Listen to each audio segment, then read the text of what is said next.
Game collecting's a fun hobby to get into, and I really hope I inspired somebody out there who's lonely to become lonely and in debt. Now I think the only thing left to do is to go through my favorite things in the collection. The Super Smash Bros. Ultimate Special Edition. This is a nice fat little box. I love adjectives in this too. The entirety of my Wii U collection. I have one of the last major releases being Axiom Verge, and some of the more rare games like Mario and Sonic at the Rio 2016 Olympic Games, Wii Sports Club, and of course Hello Kitty Cruisers. Fun fact, this game is bad. We dare! I never thought I'd own a copy. The Super Mario All-Stars Collector's Edition on the Wii. I always wanted this ever since it released back in 2010, and it was a joy seeing it go from $70 to $20 after it got re-released. The Wii Sports Nintendo Selects re-release. This is actually really cool because in North America, this is the only way to get Wii Sports in a full official case because it usually got bundled in with consoles in this little sleeve. I remember actually printing off my own Wii Sports case, so to get a full official one is magical. Just Dance 2020 on the Wii and Just Dance 2019 on the Wii U. I love this because this came out on the Wii and not the Wii U, and this was the final Just Dance on the Wii U. This was one of the highlights of living in the year 2019. Chibi Robo on the GameCube. This is one of the pricier titles I own, but it's all worth it because it's Chibi Robo. GameCube demo discs I would play on a kiosk at a Walmart or something.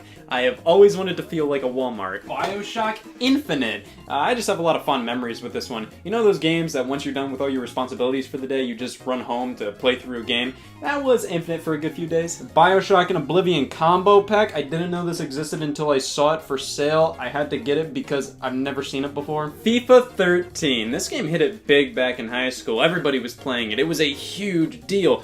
I just wanted to feel like I was a part of the craze, so I ended up buying it 3 months ago. Grand Theft Auto San Andreas for the 360. This is such an oddball release. Just the fact that they had to re-release it in the Platinum Hits casing makes me feel like I never want to look at it again, but it's San Andreas, and it's running on the 360 in HD. Just the fact that they re-released this with no indication that it wasn't a new 360 game by saying it's San Andreas HD or something and just acting like this was a 360 game all along is very interesting. Devil May Cry 5th Anniversary Collection. This is literally just a bundle of all the 3 Devil May Crys on the PS2. I just found it interesting that they tried to celebrate the 5th anniversary of something.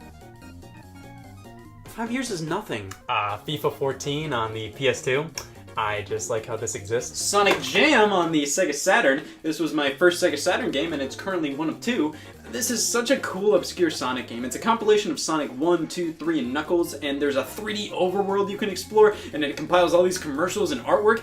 It's amazing. Tetris Attack on the Super Nintendo. Tetris Attack is quite possibly my favorite Super Nintendo game of all time. Moving on. Tetris. It's Hat Tetris. You have Tengen Tetris, which is a rare version of Tetris that was an unlicensed NES game. This is a much better version of Tetris than the official Nintendo released one. Mega Man 6, this was one of my first big NES splurges at the time. This was only around $40, so nothing crazy, but this is honestly one of the coolest Mega Man releases on the original NES. They actually did a lot to mix this one up compared to the first 5 titles, and it was originally published by Nintendo. That's fun. Castlevania Bloodlines, this was another splurgy one, nearing the $100 mark. Not necessarily proud of that, but this was only released on the Genesis. I couldn't buy it anywhere else, and then Konami decided in 2019 to re-release it on every platform. Comic Zone is really fun. 100 classic books for the Nintendo DS. The nerve of Nintendo for taking advantage of public domain books to turn the DS into an e-reader. I have an e-reader. Nintendo 3DS Guide The Louvre. I got really weird on eBay one night and bought this. This was only available at the Louvre gift shop and is a virtual tour of the museum. There's definitely more, especially in the closet, but it doesn't matter because we've reached